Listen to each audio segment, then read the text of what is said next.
Están bajando las temperaturas, comienza a aumentar el uso, por ejemplo, de la calefacción, de la parafina, de la electricidad también. Y atención porque esto es una buena noticia. Han despachado un proyecto para estabilizar las tarifas eléctricas, la platita que usted paga a fin de mes de la cuenta. Estamos con el ministro de Energía, Diego Pardo, para conversar sobre esto y otros temas también de la agenda. ¿Cómo está, ministro? Hola, buen día, Daniel. Muy bien, gracias. Ministro, tratemos de contar algo positivo, tratemos de salir un poco.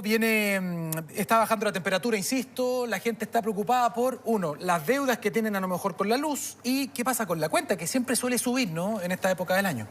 Bueno, efectivamente, y en particular, la gente tiene que recordar, las cuentas de la luz están congeladas desde el año 2019. Así es. El proceso para desescalar esa política de congelamiento en la ley que acabamos de reformar nos llevaba a una situación bastante compleja, donde en segmentos de consumidores íbamos a tener que duplicar la cuenta de la luz entre un mes y otro. Perfecto. Entonces, precisamente para evitar aquello, es que trabajamos en conjunto con diputados, senadores de gobierno y de oposición durante los últimos 6 meses, los últimos 3 meses del año pasado, los primeros de este año, y conseguimos despachar a ley, ha sido publicada la semana pasada, esta ley que permite que esto no ocurra. Eso es lo primero que es importante aclararle a la ciudadanía, porque de otro modo las cuentas en estos segmentos de consumidores, particularmente segmentos de altos consumos, que no necesariamente significan segmentos de altos ingresos, especialmente pymes, el negocio de barrio, digamos, APRs o consumidores vulnerables que comparten medidor y van a ver duplicada su cuenta a fin de este mes. Y eso ya no va a ocurrir. Eso iba a pasar de golpe y porrazo ahora. Con este proyecto no va a pasar, va a ser gradual. Va a ser gradual, va a empezar en julio seguramente, la segunda mitad de este año. Obviamente las cuentas van a tener que subir para la mayoría de la población. Es imposible actualizar la situación del sistema eléctrico de otra manera, porque como le decía, estaban congeladas desde el 2019. Exacto.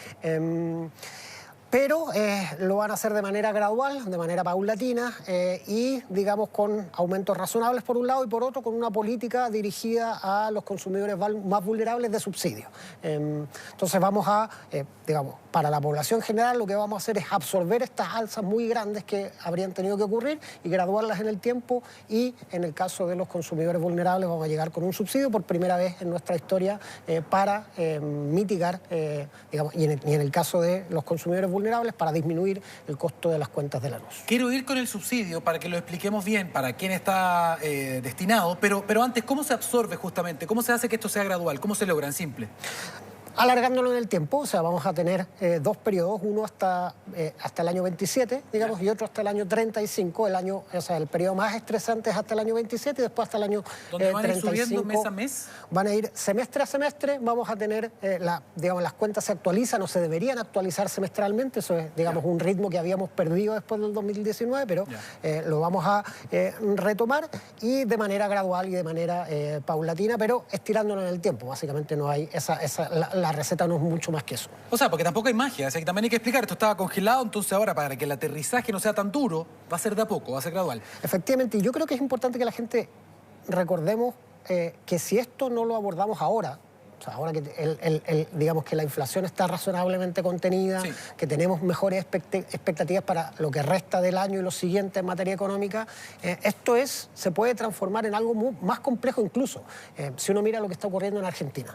En Argentina se discuten no duplicar la cuenta, sino triplicar la cuenta. Es que el ajuste de ellos también es distinto, es mucho más fuerte. Pero por eso, pero además en un escenario donde si tú no lo haces a tiempo, te puede pasar lo que está ocurriendo allí, donde, digamos, estas alzas tarifarias ocurren en un momento donde la inflación todavía no se contiene, donde el ciclo económico todavía no mejora. Entonces, el momento es ahora. Nunca nadie quiere que le suban las cuentas, eso es natural, pero de esta manera, digamos, hacerlo gradualmente y hacerlo, digamos, en un momento donde es mejor que lo que hubiera sido, digamos, digamos, inmediatamente después de la pandemia o cuando la pandemia estaba ocurriendo, es razonable y, digamos, la colaboración de las personas de contribuir, digamos, con este ejercicio que es esencialmente normalizar el funcionamiento financiero del sistema eléctrico. Ministro, se establece también, por primera vez entiendo, un subsidio. Un subsidio para familias, para personas vulnerables. Explíquenos bien esto con pera y manzana, por favor. Esto es un subsidio que es bien sencillo. Va a ser de órdenes de magnitud que van entre el 15 y el 30% de la cuenta final. Está dirigido al 40% más vulnerable del registro social de hogares y va a ser un descuento en las cuentas. Que no hay que postular, esto es automático. Sí hay que postular, ¿sí? Sí hay que postular y es importante explicar por qué. Hay que postular porque lo que nosotros tenemos hoy en día es un medidor, digamos un número de clientes y prácticamente no tenemos información sobre quién vive detrás de ese medidor. Y por otro lado, digamos, otra parte del Estado, el Ministerio de Desarrollo Social y Familia, digamos, la parte más social de nuestro gobierno, de nuestro Estado, tiene información sobre la vulnerabilidad, pero asociada a un RUT. Y lo que no tenemos es el match, digamos, la intersección, el cruce entre el número de clientes y el número de medidor. Y por lo tanto, por eso es importante postular, pero una postulación muy sencilla, cuyo objetivo es materializar este cruce, esta intersección entre la vulnerabilidad, que es algo que está típicamente asociado al RUT de una persona, y sus consumos eléctricos, que está asociado a un número de medidor. Y solo, digamos, para aclarar por qué no basta con postular una sola vez, porque esto es dinámico, digamos. Si una persona, claro, porque si una persona, imagínate, postula ahora a mediados de año, obtiene el subsidio, pero a fin de año se cambia de casa. Y después en esa casa pasa a vivir una persona que ya no es vulnerable y esta otra persona que sí es vulnerable y se migra de casa perdería el subsidio y eso no corresponde, digamos. Lo que corresponde es que estos subsidios que están dirigidos a la situación de vulnerabilidad social de una persona la sigan. Por lo tanto, ¿cuál es la instrucción en este caso? ¿Quiénes pueden postular? Para repetirlo, ¿quiénes pueden postular? ¿Dónde se postula finalmente y cada cuánto tiempo hay que hacerlo?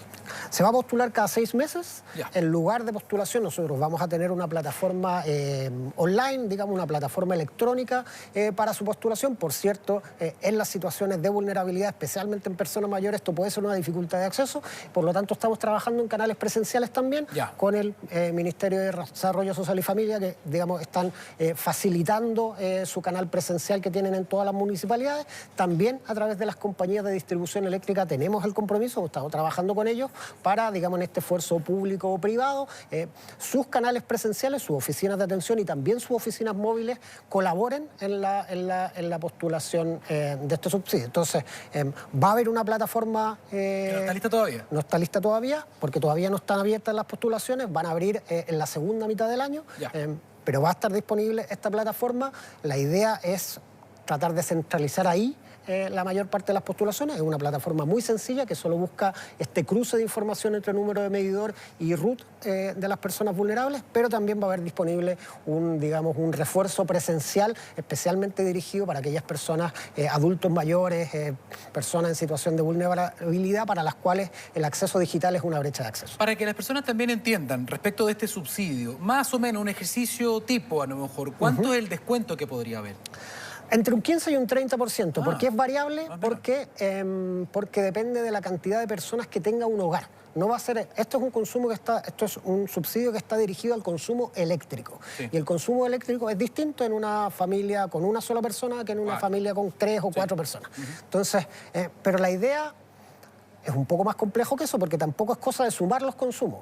Porque el consumo eléctrico muchas veces el principal artefacto que consume electricidad en una casa es un refrigerador, ¿cierto? Entonces, si tú tienes una persona sola, probablemente tenga un refrigerador y lo use con ese patrón de consumo. Pero tú tienes 2, 3, 4 personas, normalmente no tienes 4 refrigeradores. Tienes un solo refrigerador, lo que aumenta es el consumo eléctrico de ese refrigerador, pero no basta con simplemente sumar los consumos, sino que es un ejercicio un poco más complejo. Ministro, entiendo que las personas afectadas a este beneficio son muchas, para que más o menos el cálculo que se ha hecho, y también entiendo que hay zonas interesantes, zonas prioritarias también, que queremos escuchar información oficial respecto de, por ejemplo, un subsidio que va a haber para las cuentas de la luz, ¿no?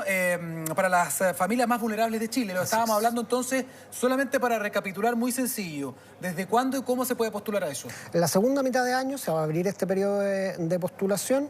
Está dirigido al 40% más vulnerable del registro social de hogares. Va a haber una plataforma digital disponible, pero también va a haber un refuerzo presencial, ya sea a través de funcionarios del Ministerio de Desarrollo Social y Familia en los municipios, como también en las oficinas presenciales y en las oficinas móviles de las compañías de distribución, en el caso Santiago Enel, en otros será CG, digamos, dependiendo, digamos, de la compañía que se encargue de la distribución en esa ciudad en específico. Esto es relevante porque además durante esta temporada, ¿no?, en invierno, cuando empieza a bajar la temperatura, aumenta mucho el consumo también, ¿no? Sobre todo por calefactores, etcétera. Entonces es importante, cualquier ayuda al bolsillo va a ser relevante para las familias más pobres. Y esto se junta también con lo que hicimos el año pasado, eliminar la tarifa de invierno, por lo tanto ya no hay un recargo al consumo de invierno. Empezó el año pasado, pero este año va a continuar. Ministro, para que quede súper claro también, entiendo que hay zonas de transición en nuestro país que van a tener también un tarifado especial. Sí, esto fue algo que surgió durante la tramitación de este proyecto de ley, digamos, a iniciativa de un conjunto de diputados, la diputada Chicardini, la diputada Bello, el diputado Tapia y el diputado Araya. Ellos impulsaron esta indicación, nosotros la recogimos, conseguimos viabilizar su aprobación, que lo que hace es que en las 5 comunas, en las 5 bahías donde se han instalado centrales termoeléctricas a carbón, vamos a tener una política especial, un descuento especial del orden del 30% de la cuenta final para los habitantes de esas comunas, como una manera de acompañar el cierre de estas unidades termoeléctricas que digamos, está comprometido para el 2040 o antes. Entonces, de manera de acompañar este proceso de cierre de unidades termoeléctricas, que nosotros estamos intentando traerlos más cerca del 2030, la idea es acompañarlo a través de este descuento tarifario. Este es sin postulación, este es automático para todos los habitantes de esas comunas. Ministro, ¿qué pasa con los combustibles? Y esto es relevante. Ha habido esta semana un aumento en los combustibles, la gasolina en general, de todos los octanajes, pero hubo una baja, y esto es relevante también en el diésel. Sí. Entonces, ¿qué es lo que está pasando? ¿Qué es lo que se ve en el panorama? A ver, yo estuve hace un año, o sea, hace un mes más o menos, y lo que uno puede... El combustible líquido en Chile, las bencinas, el diésel, se importa. Y por lo tanto, está sujeto a variaciones tanto en el precio internacional como en las condiciones de tipo de cambio. ¿Sí? Entonces uno puede de alguna manera tratar de saber lo que va a pasar en un horizonte de 2 o 3 semanas más, no mucho más que eso. Entonces este horizonte de 3 semanas alcista, me lo preguntaron hace un mes y efectivamente es lo que terminó ocurriendo. Cuando uno mira ahora lo que va a pasar hacia adelante, esta tendencia se debería revertir. ¿Por qué se debería revertir? Porque el precio del cobre esencialmente se ha apreciado mucho, eso tiene un efecto positivo en nuestro tipo de cambio y eso tiene por lo tanto un efecto positivo también en el precio relativo de los combustibles líquidos. Entonces, en las próximas 3 semanas lo que uno ve es que esta tendencia se debería revertir. Ministro, pero a ver, remarquemos esto, porque es importante información para mucha gente que nos está viendo. En los precios entonces de los combustibles, ¿qué deberíamos ver como tendencia? ¿Van a empezar a bajar? Sí, la variación de los precios es semanal, ¿cierto? Entonces, esta debería ser la última semana alcista. De aquí en adelante, las siguientes 2 o 3 semanas deberían ser más bien de disminuciones. Sí, porque está bien disparado, sobre todo la gente que usa benzina, por ejemplo, uno ve y llega a deprimirse uno cuando ve la torre esta con los precios. Bueno, efectivamente, ahora, y los órdenes de magnitud van a ser esencialmente los mismos. Siempre son del orden de los 30 pesos porque más que eso lo absorbe el mecanismo de estabilización de precios de los combustibles, TEMEPCO. Sí. Entonces, lo que uno debería esperar para las próximas semanas es algo de órdenes de magnitud similares, pero en la tendencia contraria. El diésel también es particularmente sensible porque, claro, es la manera que tienen muchas familias también con el tema de la calefacción, el tema de la parafina. El diésel, además, tiene una particularidad, como es el de mayor consumo, tiene tan poco capacidad, porque el volumen de compra es mayor, también de anticipar un poco lo que viene en los demás combustibles líquidos. Y, por ejemplo, el tema de la parafina también, que es bien relevante para tanta gente, ¿no?, que la utiliza como calefacción. Con el querosén pasa un poco lo mismo, también es un combustible que se importa y por lo tanto está sujeto a la misma dinámica de precios que cuando se aprecia el peso, cuando el precio del cobre mejora, entonces mejora nuestra relación de tipo cambio con el dólar y por lo tanto el precio relativo de los combustibles líquidos disminuye. Ya, eso es esa tendencia a la baja que está leyendo en su pantalla, que van a bajar los combustibles probablemente desde la próxima semana. Esto es una tendencia a la baja que también es gradual porque tenemos un sistema, ¿no?, que va controlando las alzas y las bajas. Las alzas y las bajas y netea lo uno con lo otro. Perfecto. En ese sentido, cuando sube, lo agradecemos. Cuando baja, bueno, es el sistema, ¿no es cierto? Así es. ¿No debería cambiar independientemente de lo que suceda o siempre hay fenómenos? Por ejemplo, sabemos que están pasando cosas en Medio Oriente, o sea, todo esto puede cambiar, pero por el momento, como están las cosas hoy, deberían comenzar a bajar lentamente los precios. Sí, efectivamente. Esto, de nuevo, siempre está sujeto a variaciones que ahí sí que tenemos muy poco control, como digamos lo que ocurre en Medio Oriente, sí, claro, o lo que ocurre en el norte de Europa, pero lo que uno ve, básicamente, por la evolución del tipo de cambio, es positiva. Ministro, ¿y el gas? Que eso también es relevante. Habíamos tenido unos contactos en otros programas hace un par de semanas atrás también hablando de diferencias importantes en el gas, dependiendo del balón, digamos. ¿Hay algún anuncio importante que hacer respecto del gas? En el caso del gas, en particular del gas licuado de petróleo, estamos retomando la discusión de un proyecto de ley que conseguimos avanzar durante la segunda mitad del año pasado con el objetivo de introducir mayor competencia. Hay un informe de la Fiscalía Nacional Económica que ya va a cumplir 3 años, digamos, que hacía una serie de recomendaciones normativas. Nosotros estamos tratando de incorporar esas recomendaciones normativas en nuestra ley para fortalecer la competencia del sector. Ministro, aprovechando que está usted acá, hablemos un poquito del futuro, hablemos también de cosas nuevas, hablemos de hidrógeno verde. Se viene hablando hace mucho tiempo de esto, del potencial de Chile como generador y exportador incluso de hidrógeno verde. Así es. ¿Qué ha pasado con eso? ¿Tenemos algo concreto, alguna agenda? Esta semana entregamos el plan de acción, el plan de acción de hidrógeno verde que cubre el periodo 2023-2030. Este plan de acción... lo primero es que da una señal de estabilidad porque, digamos, mantiene las metas que se habían fijado en el gobierno anterior con la estrategia nacional, pero las materializa en 81 medidas concretas, con responsables concretos, con plazos concretos, de tal manera de que lo que estamos empezando a ver, porque también es importante que la gente entienda que el hidrógeno verde no es solamente un sueño de futuro, es algo que está ocurriendo, digamos. Si, digamos, al otro lado de la pantalla hay alguna persona que vive en la Herradura, en Coquimbo, y calentó su tetera hoy día en la mañana, lo hizo con moléculas de hidrógeno verde porque la empresa Gas Valpo ya está mezclando hidrógeno verde con gas natural en esa ciudad en particular. La gente, digamos, que haya ido a algún supermercado de aquí de la capital, varios de los centros logísticos hoy día están funcionando con grúas horquillas impulsadas por hidrógeno verde. Entonces esto es una realidad, si se quiere, de escala menor a lo que podría llegar a ser todavía, y la idea es acompañar este proceso con estas 81 medidas que presentamos Ahora, para que las personas lo sepan y aprovechemos también de entregar esta información, porque es relevante, ¿por qué se dice que Chile tiene un papel privilegiado en el futuro del hidrógeno verde?